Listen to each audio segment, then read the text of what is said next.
206 bertugas di Pulau Berkabut. Nama, bintang yang tertelan penulis, Wochi Si Hong Si. Plus mematikan mengatur ulang. Setelah upacara berakhir, markas besar Dojo of Limits, yang merupakan konstruksi pesawat ruang angkasa yang sangat besar. Di dalamnya, terdapat lorong logam.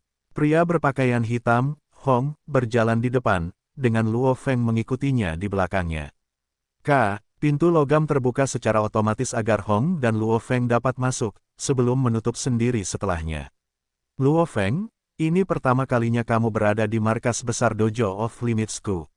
Pernahkah kamu berpikir apakah konstruksi pesawat ruang angkasa raksasa ini benar-benar sebuah pesawat terbang, atau hanya meniru yang tidak dapat terbang? Hong berbicara. Luo Feng tersenyum sedikit sebelum menjawab, aku sudah menebak-nebak, tetapi hanya sedikit curiga. Aku katakan padamu, ini adalah pesawat ruang angkasa antar bintang yang nyata. Hong berkata, benarkah? Luo Feng tidak dapat menahan rasa heran saat dia mengamati lorong tersebut. Hong melanjutkan untuk pindah ke sebuah ruangan rahasia, dan Luo Feng tentu saja mengikutinya. Ruangan itu kosong kecuali sebuah layar tampilan besar. Ini adalah kapal perang antar bintang yang rusak. Ekspresi Hong tenang dan kalem saat dia melanjutkan, ketika aku menemukannya bertahun-tahun lalu, kapal itu sudah rusak dan tidak dapat terbang di alam semesta. Namun, meskipun kapal perang ini tampak seperti cangkang kosong, kemampuan pertahanannya masih jauh melampaui konstruksi militer bumi manapun. Di masa depan, begitu aku memiliki kemampuan dan sumber daya, aku akan membuatnya terbang lagi. Itu akan menjadi kapal perang antar bintang untuk markas besar Dojo of Limits. Bahkan laser tidak akan dapat menyerang kapal perang antar bintang ini. Hong menunjuk ke arah layar tampilan dan layar itu mulai menyala, menampilkan bidikan alam semesta. Alam semesta ini tidak sesederhana yang kita, penduduk bumi, dan orang biasa pikirkan. Kita, penduduk bumi, terkadang bisa menjadi sangat sombong. Bahkan di daratan, kita belum menemukan semua bentuk hewan dan tumbuhan. Laut juga masih memiliki banyak hal untuk ditemukan. Semua ini berarti bahwa kita belum sepenuhnya menjelajahi bumi. Namun, orang-orang dapat mengatakan dengan penuh keyakinan, bahwa tidak ada bentuk kehidupan cerdas lain selain kita di alam semesta. Bukankah itu hanya lelucon? Hong melihat ke arah Luo Feng saat dia berbicara. Luo Feng tersenyum sambil mengangguk. Memang, peradaban manusia kuno mengira bahwa bumi itu datar, dan baru kemudian menemukan bahwa bumi itu sebenarnya bulat. Peradaban manusia kuno mengira bahwa bumi adalah pusatnya, dan matahari berputar mengelilinginya. Baru kemudian mereka mengetahui bahwa segala sesuatu berputar mengelilingi matahari. Manusia cenderung percaya bahwa saat mempelajari informasi baru, ia mengerti dan mengetahui segalanya. Baru kemudian, saat mempelajari lebih banyak, ia menyadari betapa salahnya ia sebelumnya. Bahkan tanpa memahami berbagai spesies kehidupan dan prinsip-prinsip bumi, ia mendasarkan pada kesimpulan sederhana bahwa seluruh alam semesta dan galaksi Bima Sakti, dan bahkan lebih jauh lagi, tidak dapat memiliki bentuk kehidupan cerdas lain selain manusia. Dogmatis sekali. Lelucon yang konyol, laut yang tak berujung belum sepenuhnya dieksplorasi oleh manusia. Terlebih lagi, alam semesta jauh lebih besar daripada laut, mungkin 1 triliun kali lipat. Jauh sekali, alam semesta yang tak terbatas, tidak mungkin dapat dinilai oleh manusia di bumi. Bukankah ini sama dengan kisah katak dalam sumur, yang berpikir bahwa dunia dan langit hanya sebesar sumurnya? Hong menggelengkan kepalanya, peradaban yang ada di alam semesta, ras dan etnis, rumit dan misterius tak tertandingi. Luo Feng, lihat layarnya. Ini adalah peringkat sebenarnya dari tingkat militer, spiritual, dan ilmiah. Hong menunjuk ke layar. Layar menampilkan analisis terperinci dari militer, peringkat studi spiritual, tingkat magang, tingkat penjelajah bintang, peringkat alam semesta. Setiap peringkat memiliki 9 level. Selain itu, video layar bahkan menampilkan juara penjelajah bintang, juara tingkat bintang, dan bahkan juara tingkat alam semesta dan kekuatannya. Ya Tuhan, Luo Feng benar-benar tercengang. Bahkan orang-orang kristal berkepala botak tahu bahwa juara tingkat alam semesta itu menakutkan, tetapi melihat layar, itu jelas merupakan level yang sama sekali berbeda. Seluruh kota berubah menjadi abu begitu saja. Meteorit, apa itu? Bintang Katai Putih. Seru Luo Feng saat sebuah planet putih ditampilkan di layar. Layar menunjukkan rekaman sebuah planet putih dengan 2 petarung, mendarat di planet itu untuk berduel satu lawan satu. Bahkan ada pengantar di sampingnya yang menyatakan bahwa daratan itu memiliki tarikan gravitasi yang 300 juta kali lipat dari bumi. Tarikan gravitasi 300 juta kali lipat. Luo Feng bisa mencapai 1000 kali gravitasi normal di ruang pelatihan peradaban kuno elit. Namun, ini sama sekali tidak mendekati 300 juta. 300 juta, ini bukan sekadar angka biasa. Di bawah tarikan gravitasi yang mengerikan seperti itu, bahkan atom akan tertarik ke bawah dan hancur. Berdasarkan hukum fisika manusia, tidak mungkin manusia bisa hidup dan bertempur di planet White Dwarf. Bertempur di planet White Dwarf. Tidak masuk akal, bukan? Namun, misteri di balik batas tubuh manusia yang sebenarnya, apakah itu benar-benar dapat diukur oleh sains? Dapatkah mereka memahami bahwa tubuh kita di dalamnya dapat memiliki planet mini, yang dapat menghasilkan medan magnet? Sebuah tubuh hanya dapat berbobot beberapa ratus kilogram, namun sebuah pukulan dapat menghasilkan beberapa kiloton kekuatan. Apakah ini sesuai dengan fisika atau sains bumi? Hong berbicara dengan acuh tak acuh. Semakin dalam seseorang menggali penelitian, semakin dia menyadari bahwa dia tidak tahu apa-apa. Luo Feng sangat setuju dengan itu. Video itu membuat Luo Feng benar-benar terkejut. Terlepas dari apa yang dikatakan orang kristal botak itu, video ini sendiri jauh lebih mengejutkan. Ini adalah video para juara tingkat alam semesta yang bertarung, satu-satunya rekaman dan video pertarungan juara tingkat alam semesta yang kumiliki. Hong menonton video itu, matanya dipenuhi rasa rindu. Juara tingkat alam semesta dapat melintasi alam semesta dan bertarung dengan tangan kosong menggunakan kapal perang. Mereka bahkan dapat hidup di planet Katai Putih. Menghancurkan bumi dan manusia semudah memakan semangkuk nasi bagi para juara ini. Juara penjelajah bintang, di alam semesta, paling banter bisa menjadi pengawal atau antek, hanya untuk mendapatkan bayaran dan makan. Juara tingkat bintang adalah yang terpenting. Juara tingkat alam semesta, mereka adalah juara yang paling penting dan dihormati, hampir seperti kaisar dan penguasa. Mereka dapat bergabung secara acak dengan pasukan semesta dan langsung memiliki sebagian besar ruang dan daratan, memimpin lebih dari 1000 pasukan dan orang. Hong berbicara dengan suara tenang, tetapi dengan sedikit getaran, yang begitu halus sehingga sulit dideteksi. Hong berbalik dan menghadap Luo Feng. Luo Feng menatap layar dengan intens, berpikir betapa mustahilnya bertarung di bawah gravitasi 300 juta kali.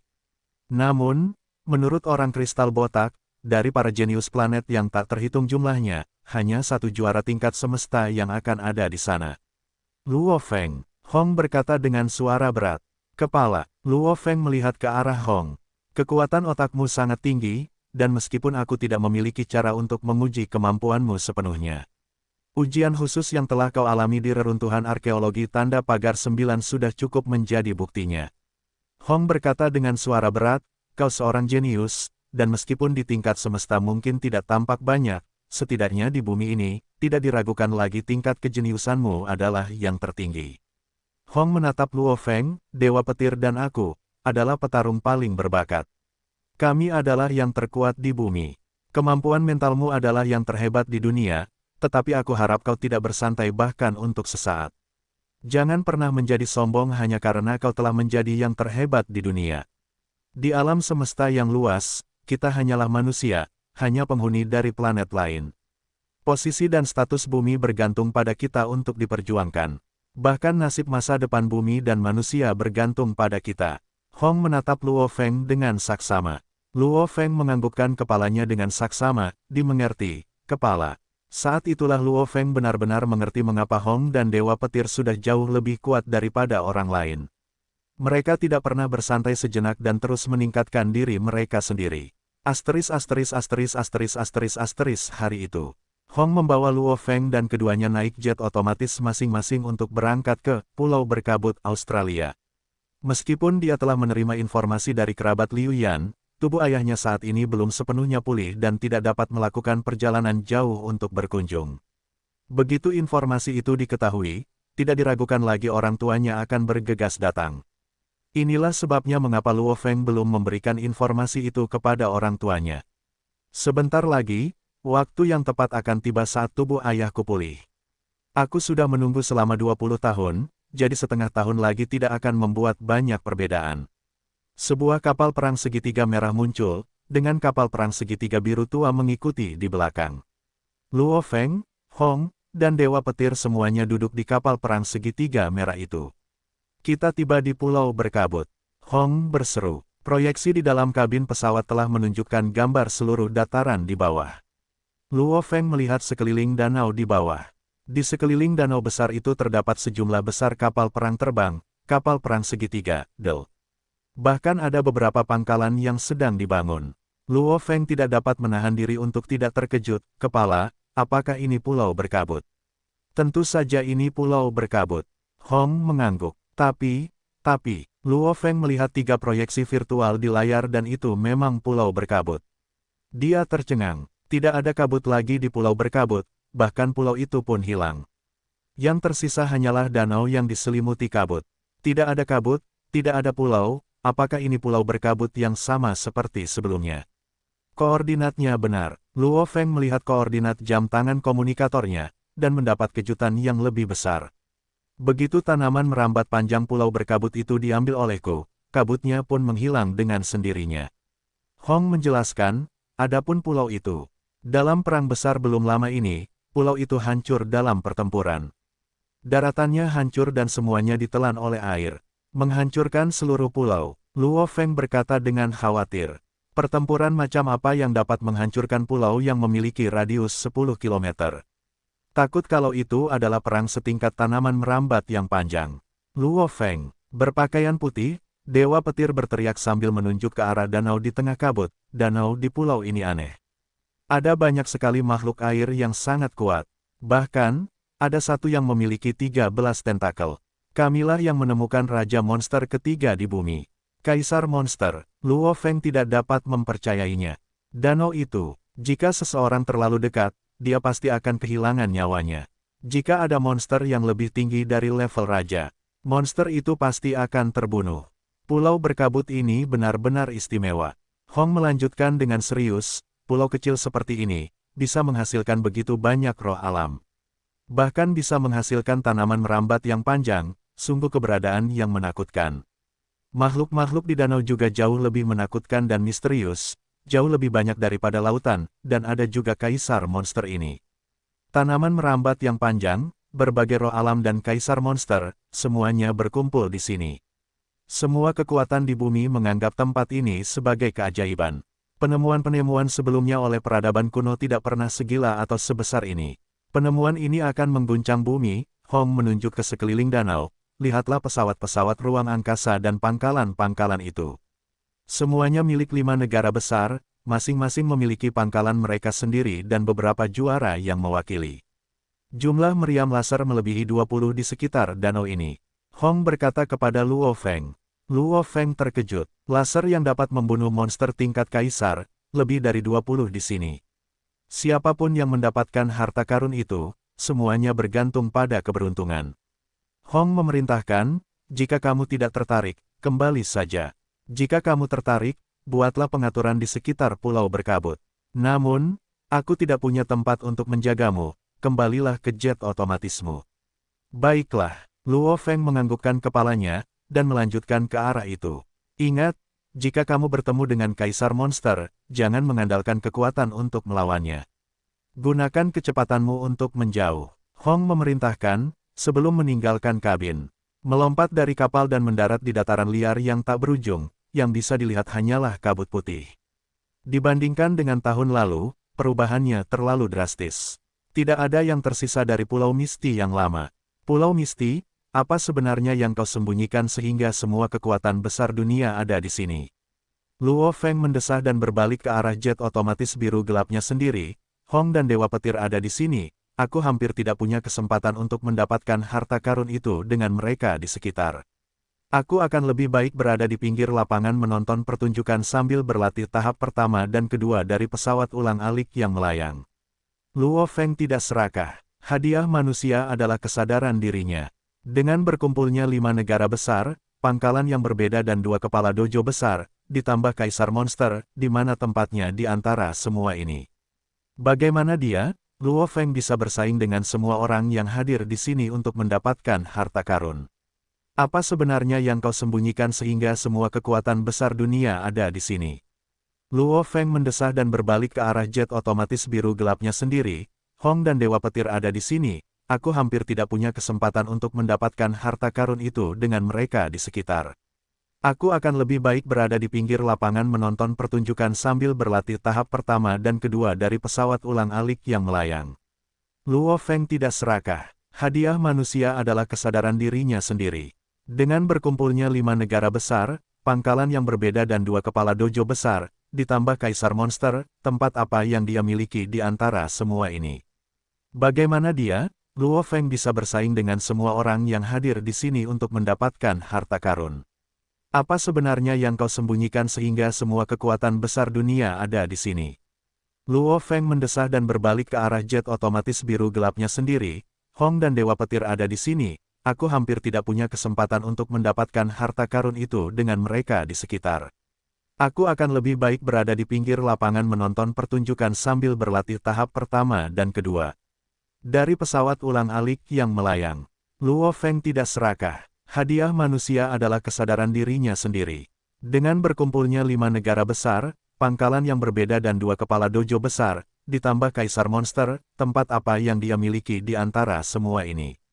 Bagaimana dia, Luo Feng bisa bersaing dengan semua orang yang hadir di sini untuk mendapatkan harta karun? Jet tempur otomatis itu melayang tinggi di udara. Luo Feng melihat ke bawah dari atas. Satu demi satu, jet tempur kecil tersebar di sekeliling danau yang besar itu. Beberapa di antaranya ada di sana untuk membuat meriam laser, sementara yang lain memiliki peralatan khusus untuk eksplorasi dan memantau situasi di danau. Apapun masalahnya, sejumlah besar pekerja, di bawah perlindungan sekelompok prajurit, telah memulai pekerjaan mereka. Sementara itu, tidak ada satupun monster hidup dalam rentang 1/10 li yang dekat dengan danau. Selain jet tempur kecil ini, ada 6 pesawat ruang angkasa besar lainnya untuk penumpang. Seluruh dunia dan negara-negaranya telah mengatur berapa banyak orang dan kuda. Luo Feng mendesah dengan emosi. Kemampuan suatu negara untuk memerintah dan mengerahkan pasukan jelas berada pada level yang berbeda. Hanya sebuah perintah dan semua jenis fasilitas dan konstruksi, bersama dengan bakat dan elit yang dikerahkan dan dikumpulkan di sini. Markas Komando, saya nomor 03, saya nomor 03, situasi normal, situasi normal.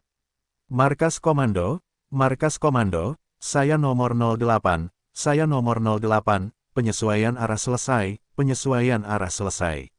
Sejumlah besar berita dan laporan mengalir ke Markas Komando. Sebuah pesawat penumpang berbentuk cakram merah darah yang sangat besar berhenti sekitar 1.500 meter dari tepi danau. Ini adalah pusat tepat dari seluruh danau pulau berkabut, tempat pasukan dan kuda Huaxia ditempatkan dan bermarkas. Ini adalah Markas Komando. 6 pesawat penumpang berbentuk cakram yang sangat besar diberi jarak 1 cm, berbaris dengan anggun di tepi danau. Mereka masing-masing berasal dari tempat yang berbeda, Huaxia, Rusia Soviet, India, Amerika dan bahkan aliansi SDM Eropa. Biaya konstruksi masing-masing pesawat penumpang berbentuk cakram yang sangat besar ini sangat mahal, pangkalan normal bahkan tidak mampu membelinya, atau tidak dapat menyisihkan uang untuk melakukannya. Bahkan ada saat-saat di mana 5 negara besar dan Hari Alliance memilih dan berbagi salah satu pesawat penumpang berbentuk cakram besar ini untuk mendarat di tepi danau, menggunakannya sebagai pangkalan operasi bersama. Dengan kemampuan pertahanannya yang hebat dan mobilitasnya yang tinggi, itu memang pangkalan operasi yang optimal. Lebih baik aku serius dan menyelesaikan level kedua pesawat ulang-alik yang melayang. Luo Feng bersemangat dan penasaran, di satu sisi mengamati jalannya peristiwa di bawah sambil bersiap untuk memulai pelatihannya di sisi lain. Tiba-tiba, komputer kuantum mini di lengannya menyala dan mulai bergetar sedikit. Wei, apa kabar? Luo Feng menjawab panggilan itu. Aku Jiayi. Bolehkah saya mendapat kehormatan mengundang perwakilan Luo Feng untuk bertemu? Sebuah suara yang menonjol namun lembut terdengar. Jiayi, kau di sini sekarang. Emosi Luo Feng bergejolak. Luo Feng, karena berada di udara, kau seharusnya bisa melihat bahwa pantai Pulau Misti memiliki total 6 pesawat penumpang berbentuk cakram besar, kan? Yang berwarna merah darah itu persis di mana markas operasi Huaxia kita berada. Aku ada di sana. Aku sudah mengatur orang-orang untuk menyambutmu di pintu masuk markas. Jia Yi sangat antusias dengan pertemuan itu. Aku akan segera ke sana. Luo Feng terbang langsung dari jet otomatisnya dan menuju ke pesawat penumpang berbentuk cakram berwarna merah darah. Menguji kemampuan bertarung, kelas siswa tingkat 9 ke atas. Luo Feng mengarahkan komunikator langsung ke pesawat ruang angkasa penumpang. Tiba-tiba, layar dari komputer kuantum mini di lengannya menampilkan pesan. Oh, 4 perwakilan, setinggi 12 dewa perang. Kami di Huaxia selalu cukup kuat. Luo Feng diam-diam terkejut. Luo Feng terbang dan mendarat di pintu masuk pesawat ruang angkasa penumpang. Seorang gadis cantik dengan fitur wajah yang bagus dengan rendah hati mendekat, perwakilan Luo Feng, silakan ikuti saya. Mengikuti gadis penyambut ke lorong penumpang pesawat ruang angkasa, gadis itu menjelaskan, lorong ini telah direkonstruksi menjadi jalur laser, jika ada penyusup di sini, dia akan langsung ditembak mati. Mohon tunggu sebentar. Lampu keamanan merah yang awalnya bersinar di atas lorong berbunyi 3 kali sebelum padam. Para komandan semua berkumpul di kabin lantai atas kapal. Gadis penyambut menunjuk ke arah tangga, yang Luo Feng lihat ke atas. Pintu logam di ujung tangga dekat, dan dijaga oleh 2 dewa perang. Bahkan para penjaga adalah dewa perang. Luo Feng diam-diam terkejut, senang bertemu dengan perwakilan Luo. Kedua penjaga itu dengan rendah hati membungkuk. Hua, pintu logam terbuka. Luo Feng langsung masuk, aula melingkar khusus ini telah sepenuhnya direnovasi. Tidak ada satupun kursi penumpang, tetapi dilengkapi dengan fasilitas teknologi terdepan di dunia, bahkan beberapa peralatan peradaban kuno digali dan dipasang di sini. Di tengah ruangan melingkar, ada panggung bundar yang sedikit menonjol, dan di panggung logam bundar ini, berdiri 4 prajurit dengan baju perang lengkap. Mereka sama sekali tidak muda, bahkan salah satu dari mereka memiliki rambut putih penuh. Luo Feng, perwakilan Luo. Keempat pria itu tertawa gembira saat mereka berjalan mendekat, dipimpin oleh pria parubaya paling kurus yang tertawa. Luo Feng, apakah kamu sudah berhasil? Oh, aku berhasil menembus level beberapa hari yang lalu. Luo Feng mengangguk, jelas-jelas karena dia terbang di atas dirinya sendiri tanpa senjata tempurnya, memberi tahu keempat perwakilan itu bahwa dia telah resmi menembus level penjelajah bintang. Seketika, sikap mereka berubah drastis. Para perwakilan di masa lalu tidak begitu menghormati Luo Feng, tetapi sekarang setelah dia berhasil menembus level tersebut. Bahkan sebelum berhasil menembus level tersebut, dia memiliki kemampuan untuk membunuh Liao. Sekarang setelah dia berhasil menembus level tersebut, seberapa kuat dia sekarang? Dia jelas merupakan juara di antara para perwakilan, bagaimana mungkin mereka tidak bersemangat dan bersahabat dengannya? Tuan Jia Yi, sejak saya mengetahui prestasi perwakilan Jia, saya selalu ingin bertemu dengan Anda. Ketika saya berpatroli sebelumnya, saya tidak sempat bertemu dengan Tuan Jia Yi, sekarang akhirnya saya bisa bertemu dengan Anda. Luo Feng tertawa, ini bukanlah pujian, sejak statusnya meningkat, dia memiliki akses ke banyak berkas dan catatan orang. Terutama setelah dia melihat berkas Jia Yi, Luo Feng sejak saat itu menghormati orang ini. Jia Yi, benar-benar legenda. Generasi ayah Jia Yi, generasi kakek semuanya adalah orang militer. Bahkan kakek tua Jia Yi, pernah bertempur dalam perang 8 tahun, melawan AS dan membantu Korea Utara. Ini adalah keluarga personel militer, namun Jia Yi menderita penyakit ketika dia masih muda. Dia memiliki konstitusi yang buruk dan bertubuh kecil dan kurus. Namun, selama Nirvana Agung, itulah masa Jia Yi. Ada begitu banyak cerita legendaris tentang penyelamatannya, menyelamatkan lebih dari 10 juta orang Huaxia. Selama Nirvana Agung, para prajurit tidak memiliki sistem pelatihan yang tepat. Namun karena ini, Jia Yi menjadi eksistensi pertama yang melampaui level dewa perang di militer. Kontribusinya dalam pembangunan pangkalan bahkan lebih besar.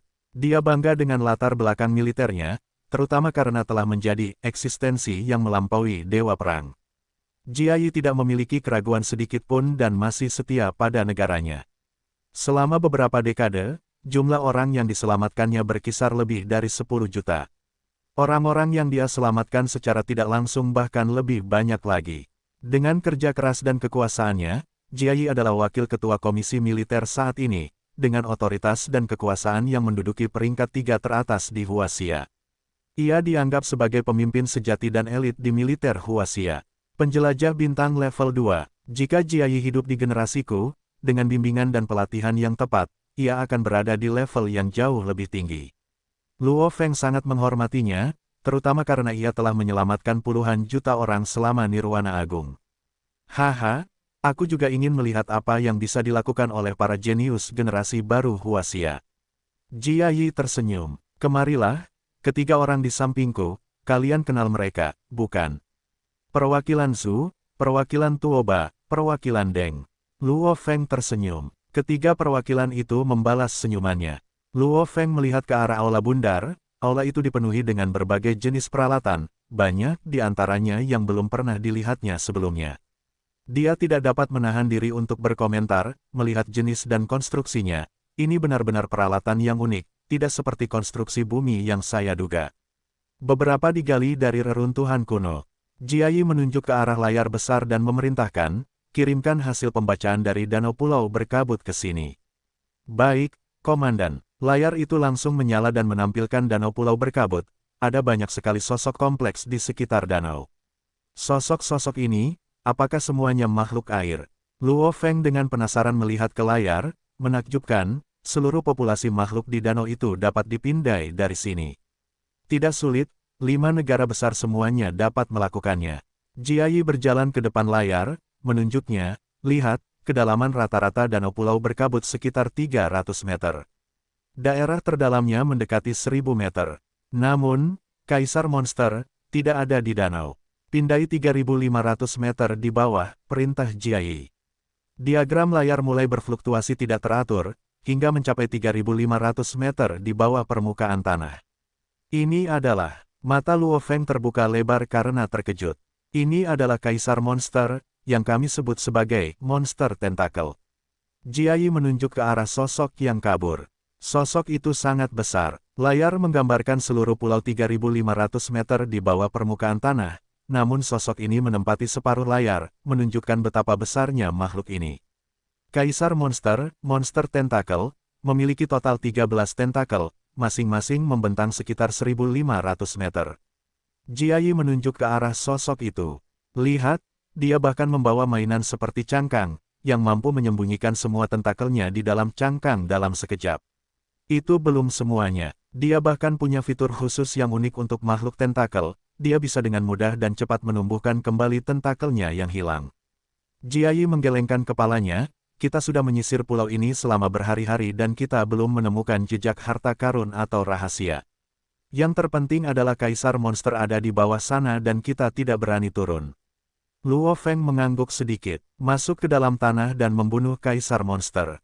Dalam mimpimu, beberapa hari yang lalu, Hong turun sekali dan berhasil memotong 2 tentakelnya, sebelum dia kabur. Jiayi menatap Luo Feng dan tersenyum. Biasanya sangat istimewa ketika sebuah harta karun muncul, dan biasanya sangat bergantung pada keberuntungan. Dalam hal kekuatan, Hong sendiri lebih kuat dari semua perwakilan. Namun, dalam hal keberuntungan, Luo Feng, apakah kau bersedia bergabung dengan kami, bantu Huaxia? Jiayi menatap Luo Feng. Ketiga orang lainnya juga menatap Luo Feng. Luo Feng tercengang. Jiayi ini benar-benar tahu cara menguliti harimau, mencari harta karun di danau pulau berkabut, menggunakan negara dan patriotisme untuk menarik Luo Feng. Jika negara benar-benar dalam kesulitan, Luo Feng pasti akan membantu, tetapi ini sesuatu yang lain. Tuan Jiayi, saya minta maaf. Kepala ada di sini, saya tidak enak melawannya. Luo Feng tertawa malu, saya punya urusan lain, saya permisi dulu. Setelah menolak mereka, Luo Feng tidak enak berada di sekitar mereka. Jiayi memperhatikan situasinya dan tersenyum, tidak apa-apa. Kami akan berada di sini sebentar, datanglah dan mengobrol saat Anda punya waktu. Ya, Luo Feng tersenyum. Termasuk Jiayi, keempat perwakilan itu secara pribadi mengirim Luo Feng keluar, dan begitu mereka melihatnya terbang sendiri, posisinya di hati mereka telah meningkat pesat. Saat berjalan keluar dari pintu pangkalan, terjadi badai, dedaunan liar dan rumput liar condong rendah. Perhatian semua personel, saya, Kepala Dojo of Limits, Hong, telah memasuki danau pulau berkabut dalam upaya untuk membunuh Kaisar Monster. Untuk menghindari kematian akibat baku tembak, semua personel yang tidak berada di level perwakilan harus segera memasuki pangkalan mereka. Perwakilan di dekat danau juga harus berhati-hati. Suara gemuruh terdengar di seluruh perimeter danau. Luo Feng mendongak. Jauh di langit, pria berpakaian hitam yang berteriak di udara memang pengawal kerajaan Ice Mountain. Kepala ingin membunuh Kaisar Monster. Luo Feng tidak bisa menahan diri untuk tidak terkejut. Apa? Hong ingin membunuh Kaisar Monster.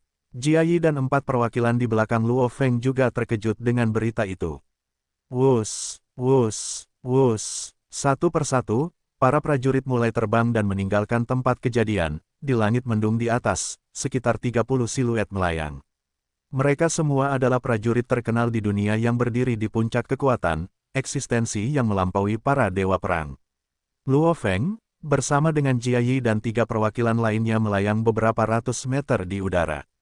Terakhir kali Hong mencoba membunuh Kaisar Monster, dia gagal dan pergi.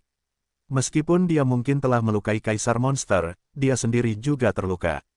Jia Yi menggunakan kendali jarak jauhnya dari jauh, jet otomatis besar itu berhenti bergerak, baru beberapa hari sejak Luo Feng, mengadakan upacara pengangkatan besar dan dia bermaksud untuk segera berurusan dengan Kaisar Monster. Memang aneh, 3 perwakilan lainnya juga curiga. Pria itu sangat peduli dengan reputasi mereka. Upaya pertama Hong untuk membunuh Kaisar Monster gagal, tetapi semua orang bisa mengerti. Tetapi tanpa rencana serangan yang solid, dia mencobanya untuk kedua kalinya. Hal ini tentu saja menimbulkan kecurigaan dan diskusi di belakangnya. Kurasa kepala suku memiliki keyakinan. Alis Luo Feng berkerut. Keyakinan untuk membunuh Kaisar Monster.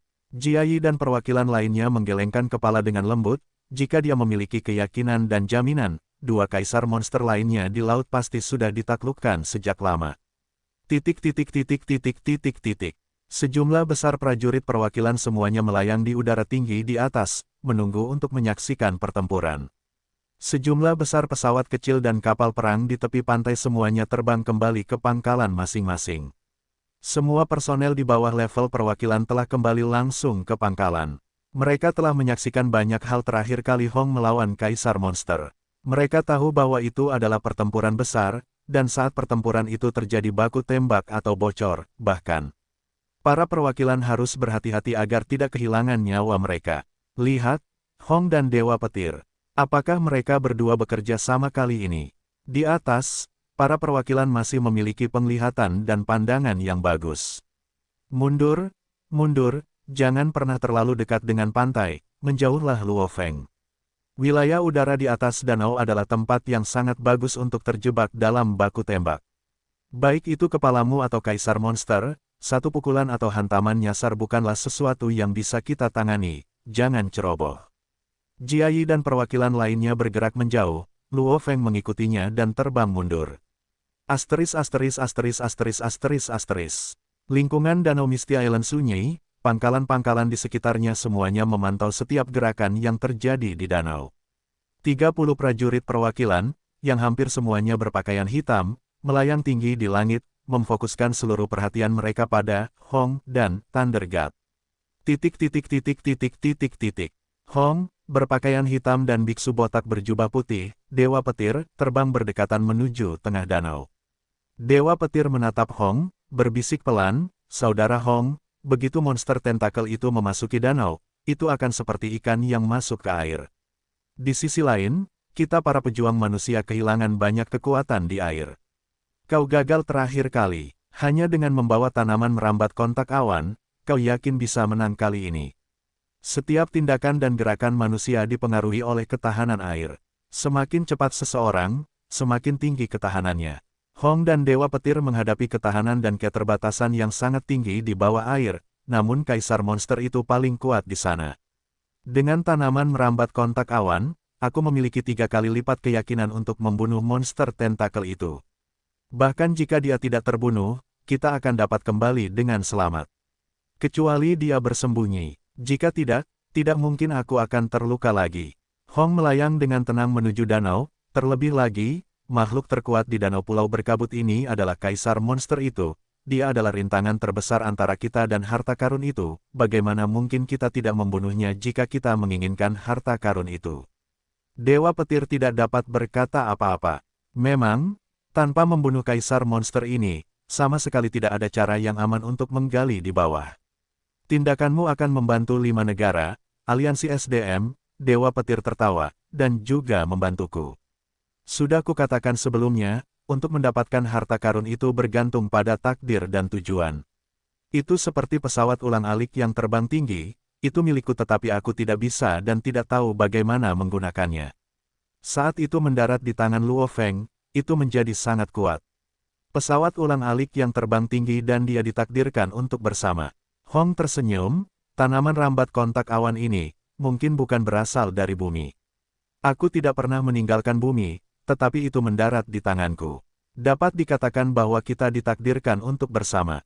Dewa Petir tertawa, aku terlihat seperti biksu karena aku botak. Namun, kau tidak botak, tetapi suaramu persis seperti biksu. Dasar botak, tinggallah di sini dan lihat bagaimana aku menghadapi monster tentakel ini.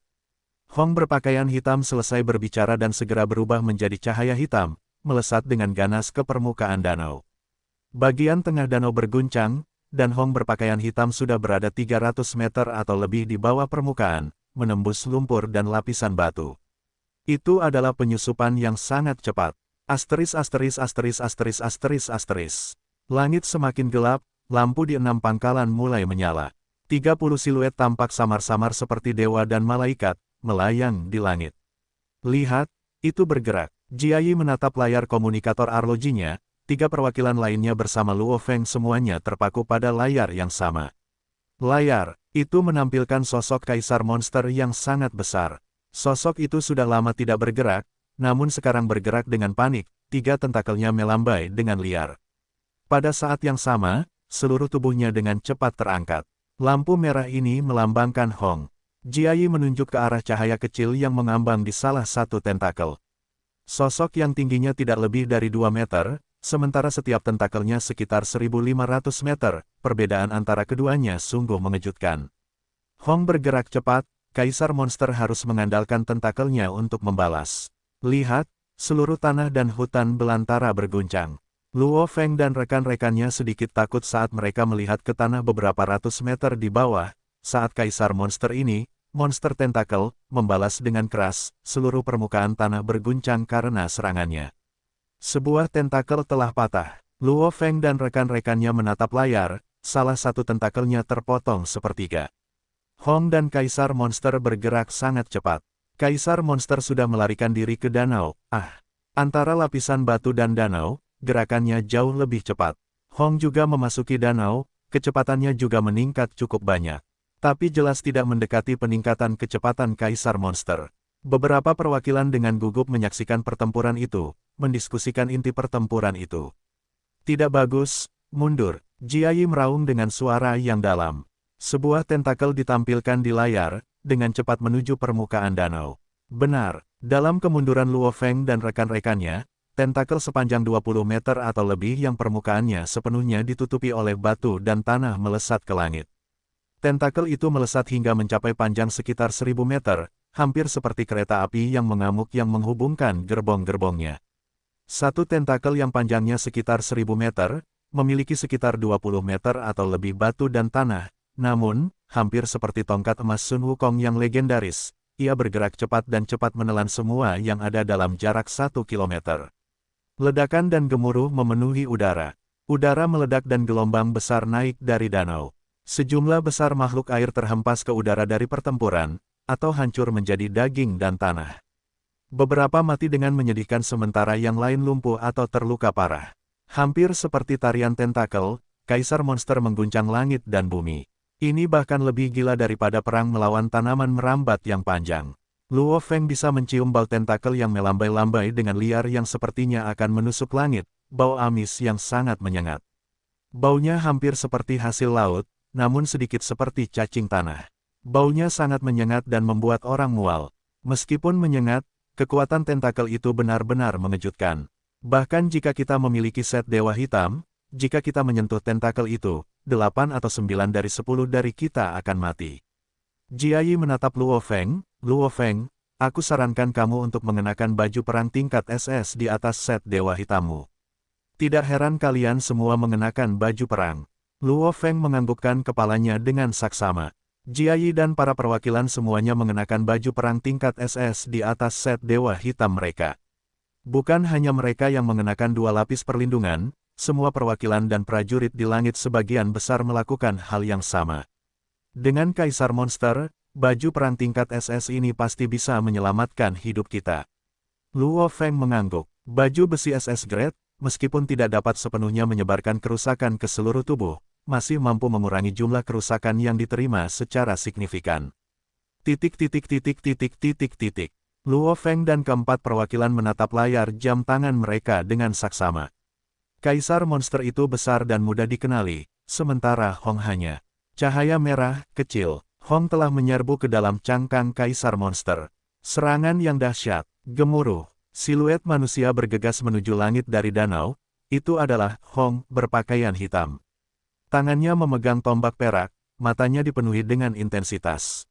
Area 100 meter di sekitarnya diselimuti kegelapan, seolah-olah dewa di area ini. Hong mencengkeram tombak, sekali lagi menusuk ke dalam air.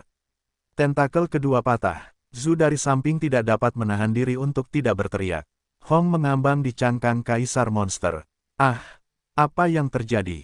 Apa yang terjadi? Luo Feng dan keempat perwakilan terkejut, terutama karena cahaya yang mewakili Hong telah menghilang.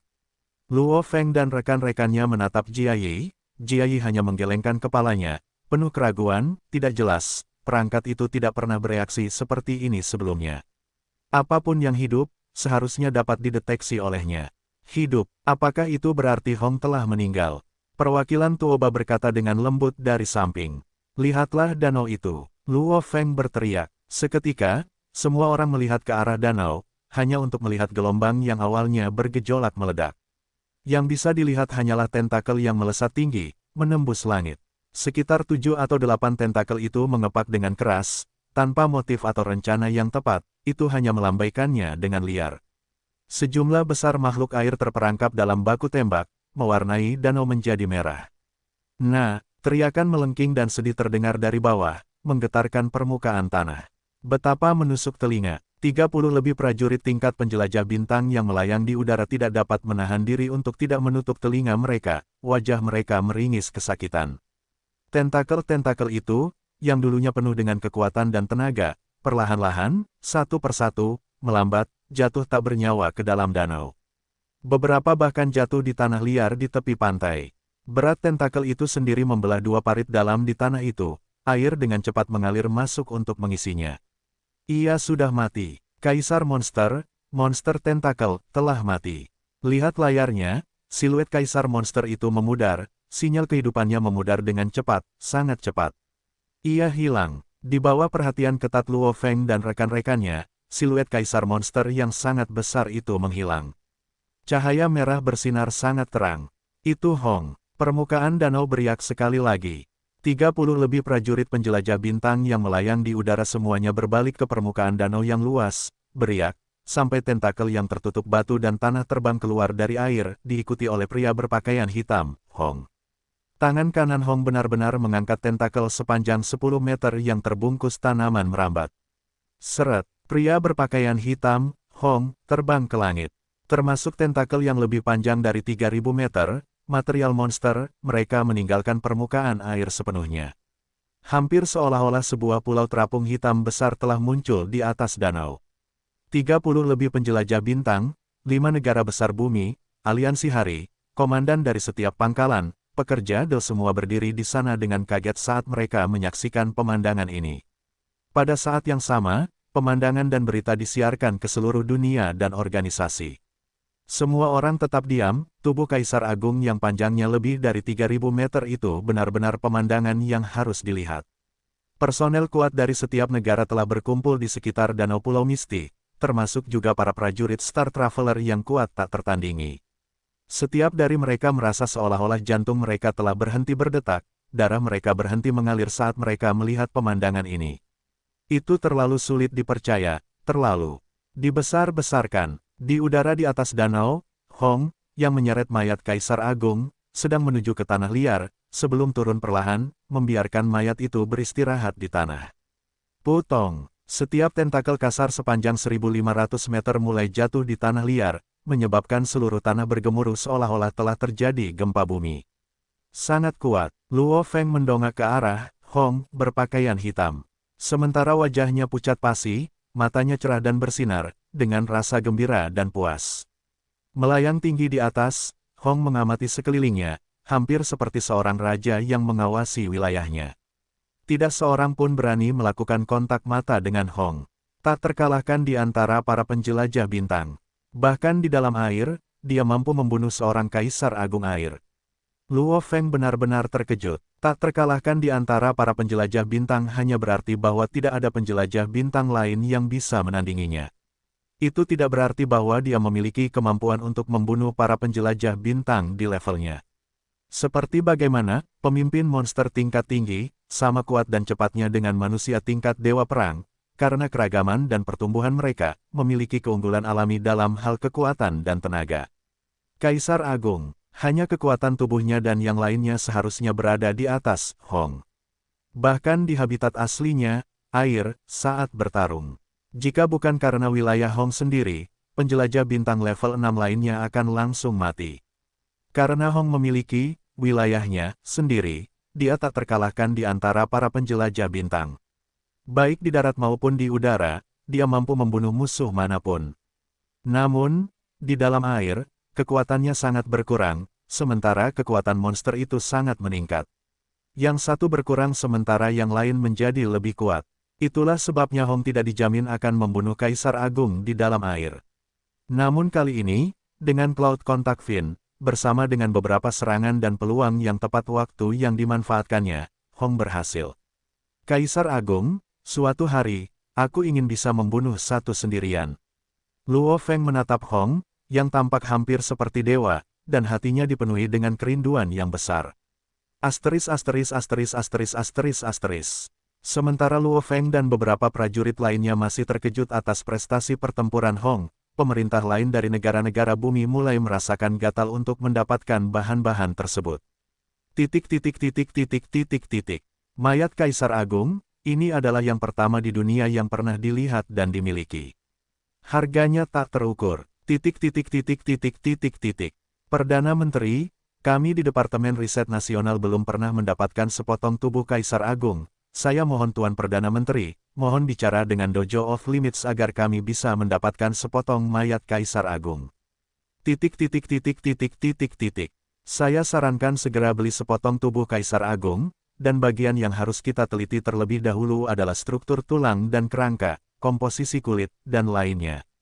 Kami, Hari Alliance adalah pemasok senjata terkemuka di dunia. Kami membutuhkan ini untuk meneliti dan menciptakan senjata dan baju zirah perang yang lebih kuat untuk terus mendominasi pasar kelas atas. Titik titik titik titik titik titik. 5 negara besar, Hari Alliance, dan lainnya semuanya sangat mengincar mayat tersebut. Perlu diketahui bahwa ketika mayat pertama monster tingkat raja pertama kali muncul, ini memungkinkan manusia untuk menciptakan baju zirah perang dan senjata tingkat SS. Hal ini akhirnya menghasilkan baju zirah perang dan senjata tingkat SSS.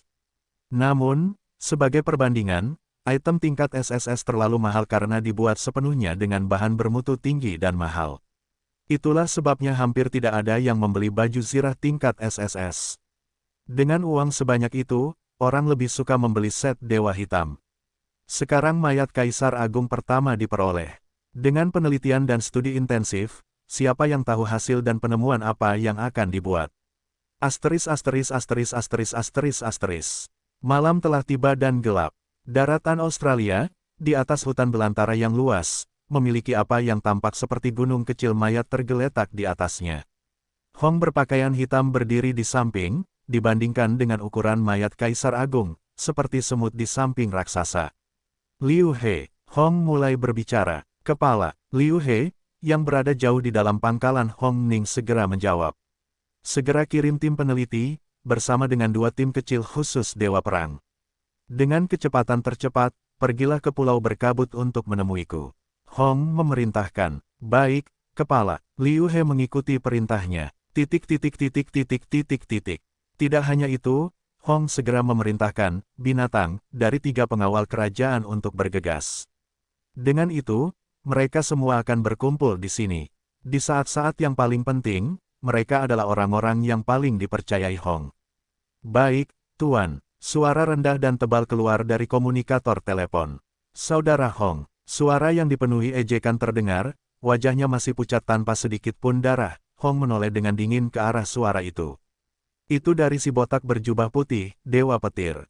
Dewa Petir tersenyum, mengangkat kepalanya untuk melihat mayat yang sangat besar itu. Saudara Hong, aku sangat mengagumimu, kau benar-benar membunuh Kaisar Agung.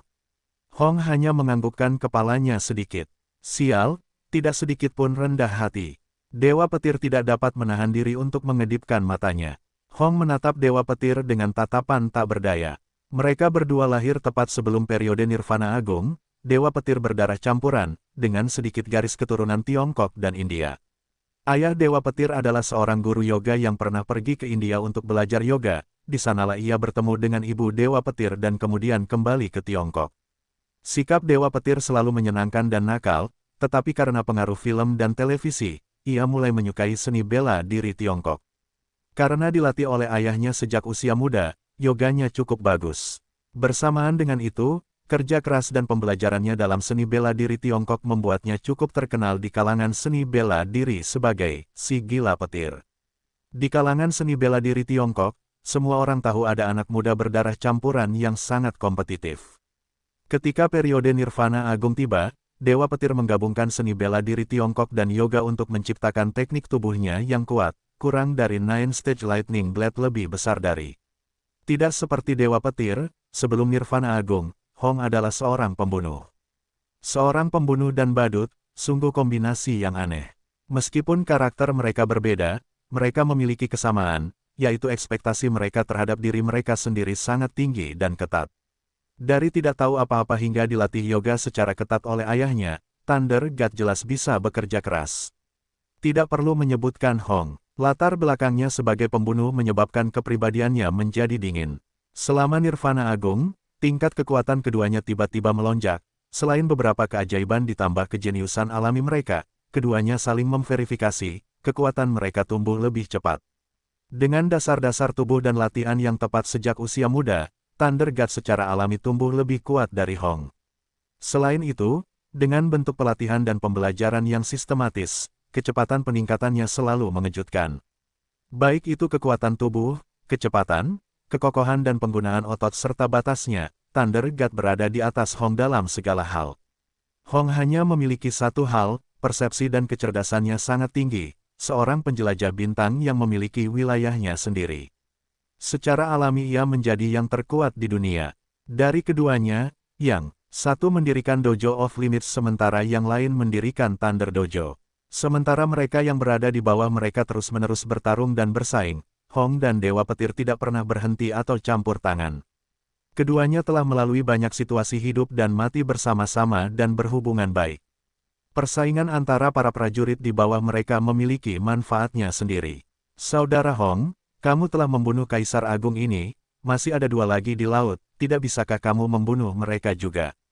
Dewa Petir bertanya, jika kamu melakukan itu, hidup kita akan jauh lebih mudah dan aman. Itu tidak sama. Hong menggelengkan kepalanya, kedalaman danau ini hanya 300 meter, meskipun wilayahnya luas. Bagi Kaisar Agung, satu tentakel saja 1.500 meter. Ini berarti bahwa di danau, sulit baginya untuk bergerak sepenuhnya. Kedalaman yang dangkal membatasi kemampuan penuhnya. Belum lagi ia baru saja berevolusi ke tingkat Kaisar Agung belum lama ini, belum sepenuhnya belajar bagaimana memanfaatkan tubuh dan kekuatannya. Semua alasan ini digabungkan sehingga aku bisa membunuhnya. Dua bajingan tua di laut itu, berevolusi ke tingkat Kaisar selama periode Nirwana Agung, sebelum tumbuh ke tingkat Kaisar sesudahnya. Keduanya telah bertempur dalam pertempuran yang tak terhitung jumlahnya di laut sebelum mendapatkan status kaisar.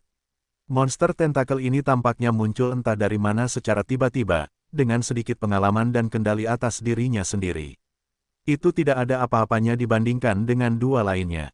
Hong menggelengkan kepalanya. Dewa Petir menganggukkan kepalanya sedikit. Jangan terburu-buru, kekuatan kita lebih besar dari kedua bajingan itu, mereka tidak akan pernah berani datang ke pantai. Hong berkata, ketika kita akhirnya memasuki level bintang, atau tanaman rambat kontak awan milikku tumbuh lebih kuat, kita pasti akan memiliki kesempatan. Tanaman rambat kontak awan masih sangat lemah. Jangan bicara padaku tentang tanaman rambat kontak awan. Itu membuatku iri. Dewa petir tidak dapat menahan diri untuk tidak berkata, sial, bisa menemukan tanaman rambat kontak awan di bumi, keberuntunganmu benar-benar di luar grafik. Tanaman rambat kontak awan, itu benar-benar harta yang tak ternilai. Di alam semesta yang luas, hanya satu di antaranya yang sangat berharga. Itu karena beberapa pengetahuan alam semesta yang diwariskan dari generasi sebelumnya sehingga orang tahu betapa berharganya itu. Hong sangat gembira saat mendapatkan harta ini, sehingga dia memberikan senjata spiritual itu kepada Luo Feng. Itu karena bagi Hong, senjata spiritual itu tidak dapat dibandingkan dengan tanaman rambat kontak awan. Asteris. Luo Feng, berkumpullah di sini bersamaku. Luo Feng menerima panggilan teleponnya. Ya, kepala. Luo Feng terbang menuju lokasi kepala dojonya, sambil mengamati mayat Kaisar Agung yang sangat besar di bawahnya. Dalam hatinya, dia merasa sedikit curiga. Jika kepala memiliki kekuatan yang cukup untuk membunuh Kaisar Agung, mengapa dia perlu mengumpulkannya? Bagi Hong, beberapa pembantu dan perwakilan lagi seharusnya tidak membuat perbedaan apapun. So, Luo Feng turun. Pada saat yang sama Hong berdiri di samping mayat Kaisar Agung, di sampingnya berdiri Great Aller dan Ice Mountain. Kepala, Luo Feng mendarat. Luo Feng. Hong menatap Luo Feng, sedikit menganggukkan kepalanya. Aku sudah membunuh Kaisar Agung, rintangan terbesar dalam penggalian Danau Pulau Misti sudah hilang.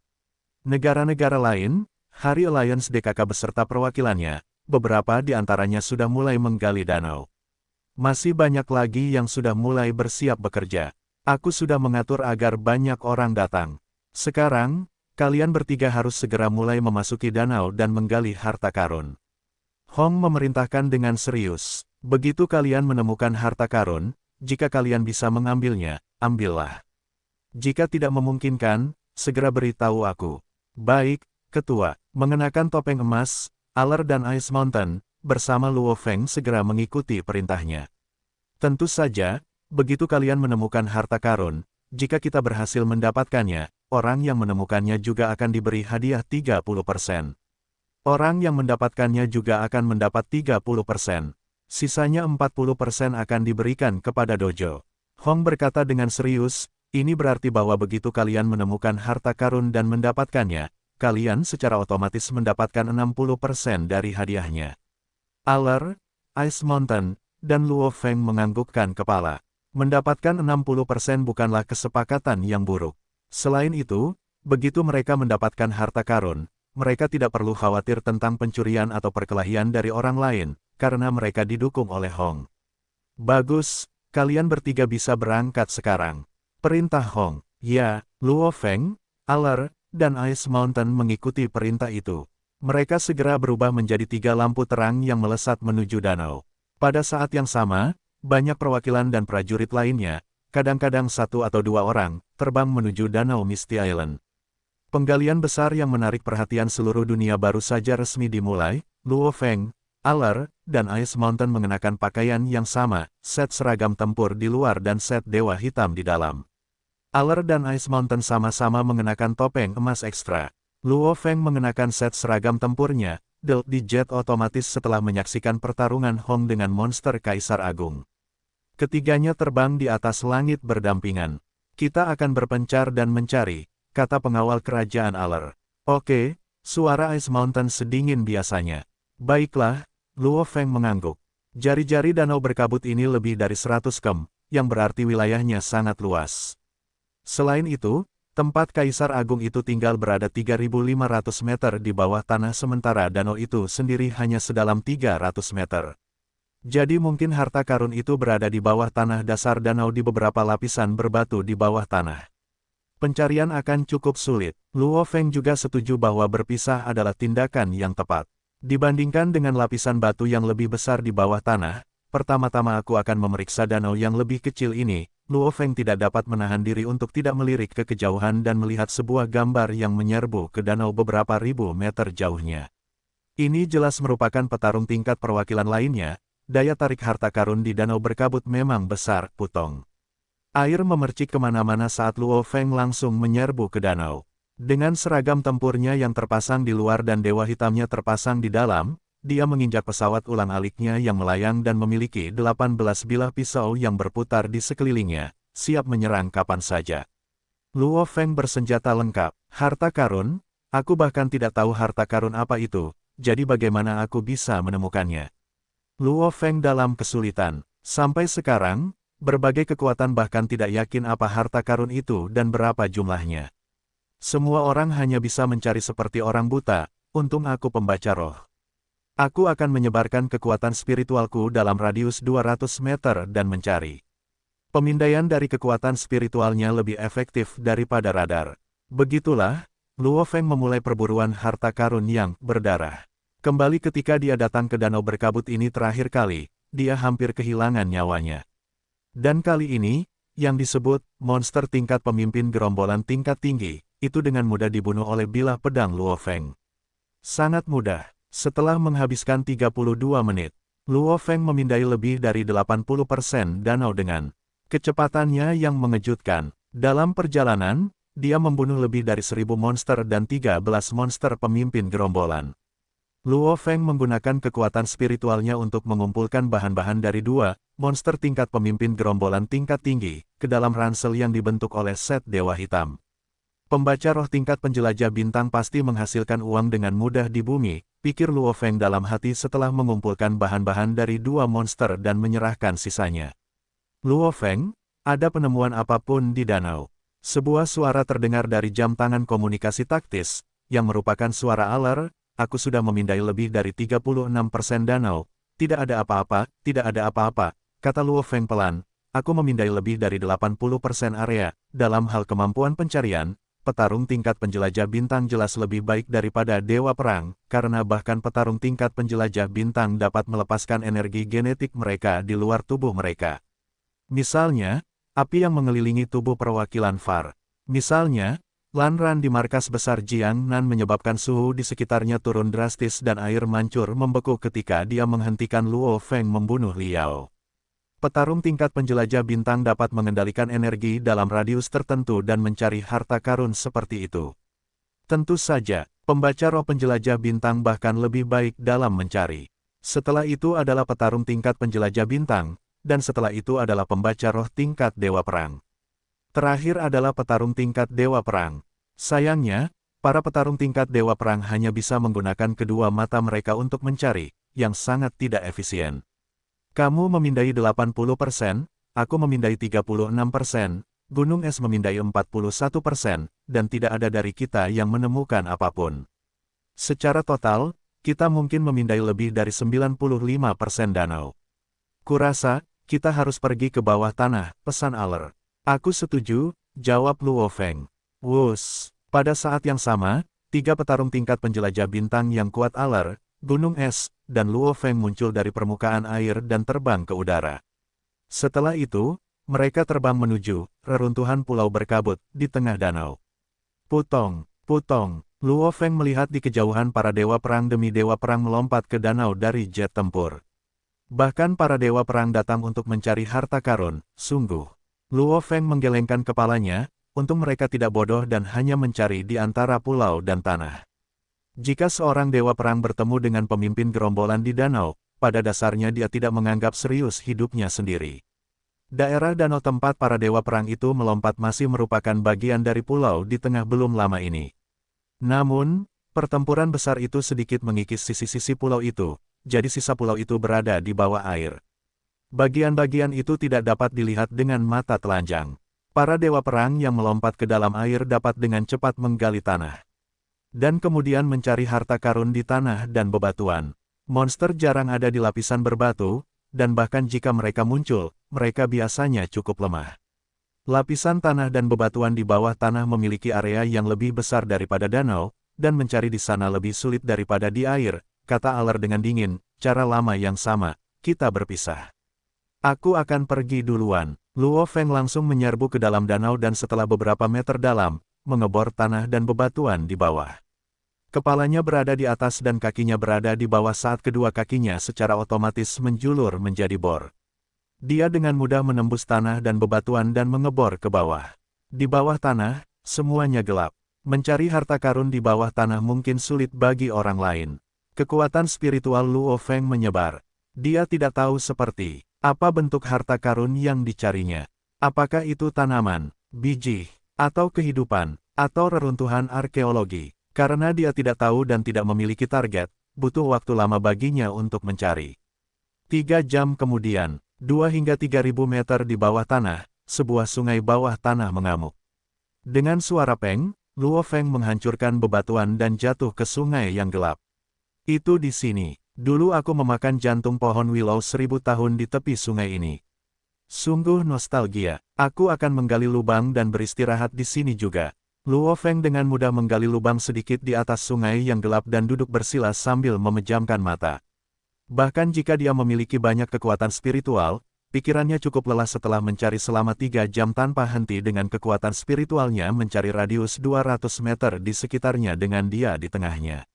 Bau apa itu? Luo Feng, yang sedang beristirahat sambil duduk bersila, tiba-tiba mengendus dengan hidungnya. Aroma ringan sedikit terbawa ke hidungnya. Aroma beras. Luo Feng dengan marah membuka matanya, harta karun. Itu bisa jadi harta karun. Sangat aneh mencium aroma beras 2 hingga 3.000 meter di bawah tanah. Dan hal-hal aneh mungkin bisa mengarah ke harta karun pulau berkabut. Luo Feng mengendus dengan hidungnya dan melompat ke sungai yang gelap seperti ikan. Kadang-kadang, dia akan keluar dari sungai untuk mengendus dengan hidungnya, ini arahnya. Baunya terbawa dari arah ini. Begitu dia memastikan arahnya, Luo Feng segera menuju ke arah itu sambil berenang di sepanjang sungai yang gelap. Saat dia semakin dekat, aroma beras menjadi semakin mudah tercium.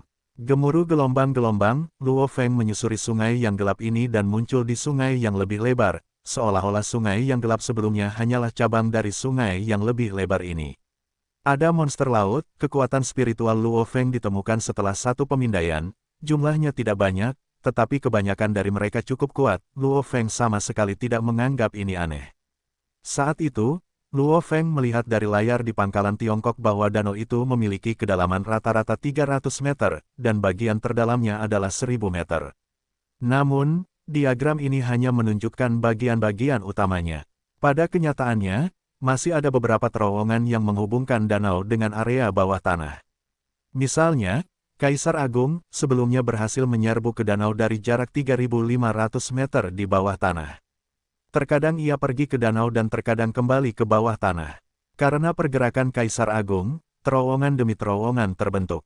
Saat itu, layar menunjukkan bahwa ia menemukan area yang dibentuk oleh banyak terowongan, dan cukup banyak monster laut di sana. Jadi Luo Feng sama sekali tidak terkejut saat ini. Baunya berasal dari sana, Luo Feng dengan cepat terbang ke atas. Wuss, seolah-olah teleportasi, Luo Feng muncul 50 meter jauhnya 3 meter di atas sungai bawah tanah yang lebar. Dia melangkah di permukaan sungai dan melihat ke depannya. Di atas sungai yang gelap itu ada kristal putih transparan yang melayang di udara. Karena itu, sungai yang awalnya gelap itu memiliki sedikit cahaya redup. Kristal putih transparan ini juga memancarkan aroma beras, yang menyebabkan seseorang merasa ingin meneteskan air liur. Namun, sejumlah besar monster laut di sungai bawah tanah semuanya menatap kristal putih ini, dan salah satu dari mereka bahkan langsung melompat untuk menelannya. Tepat ketika Luo Feng melihat kristal putih itu ditelan oleh monster laut dalam sekejap mata. Tidak benar, Luo Feng mengabaikan kesedihannya saat dia melihat pemandangan di depannya dengan kebingungan, kenapa monster laut lainnya tidak melompat untuk memperebutkannya. Beberapa monster ini adalah monster tingkat pemimpin gerombolan. Dengan kecerdasan yang sebanding dengan manusia. Mereka tidak bodoh, jadi pasti ada alasannya. Cici gelombang, seluruh tubuh monster laut tipe krustasea yang melompat dan menelan kristal putih itu mulai bersinar di sungai. Seluruh tubuhnya tampak mengembang. Raungan dan jeritan kesakitan terdengar. Peng, dengan suara, monster tipe krustasea itu meledak. Potongan-potongan mayat dan darahnya beterbangan di mana-mana. Dan kristal putih yang sangat memikat itu terus melayang di atas danau di udara. Sekelompok monster laut mengelilingi kristal putih ini. Masing-masing dari mereka sangat ingin memakannya, tetapi tidak ada yang berani menelannya. Luo Feng menarik napas setelah melihat ini. Kristal putih itu tampak sangat luar biasa dan aromanya menyebabkan seseorang meneteskan air liur secara alami. Tetapi siapa yang mengira itu adalah racun, kematian menanti setelah memakannya. Ada begitu banyak potongan mayat yang meledak di danau ini, Luo Feng menemukan dengan memindai dengan kekuatan spiritualnya, sepertinya beberapa monster mati karena mereka menelan ini, dan saat ini harta karun Pulau Berkabut terengah-engah dalam bahasa Inggris muncul, dan dua gambar terbang dari arah yang berbeda. Ini milikku, mata Luo Feng bersinar dan dengan sebuah pikiran, kekuatan spiritualnya membentuk tangan tak berbentuk raksasa yang langsung meraih kristal itu. Luo Feng tidak berani menggunakan tangan aslinya untuk meraih benda aneh ini. Peng, sebuah tangan putih besar seukuran wastafel muncul dan juga meraih kristal itu. Tangan itu bertabrakan dengan kekuatan spiritual Luo Feng dan kedua tangan itu hancur. Luo Feng, ini milikku, milik Mo Henderson. Cepat pergi, sebuah suara gemuruh terdengar dalam bahasa Mandarin yang kacau. Ketua ketiga, Kaisar Mo Henderson. Luo Feng dengan cepat mengingat data orang ini. Kaisar Mo Henderson adalah salah satu dari dua petarung tingkat 3 penjelajah bintang di bumi. Ia lahir di Amerika dan sampai sekarang, merupakan petarung terkuat yang dimiliki pemerintah Amerika. Karena kemampuannya mengendalikan es telah mencapai tingkat yang sangat tinggi, orang-orang menjulukinya Kaisar Es. Ia merupakan petarung super kuat yang hanya berada di bawah Hong dan Dewa Petir.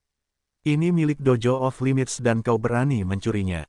Kau mau mati, teriak Luo Feng saat pesawat ulang-aliknya melayang di sampingnya, siap melancarkan jurus pamungkasnya kapan saja.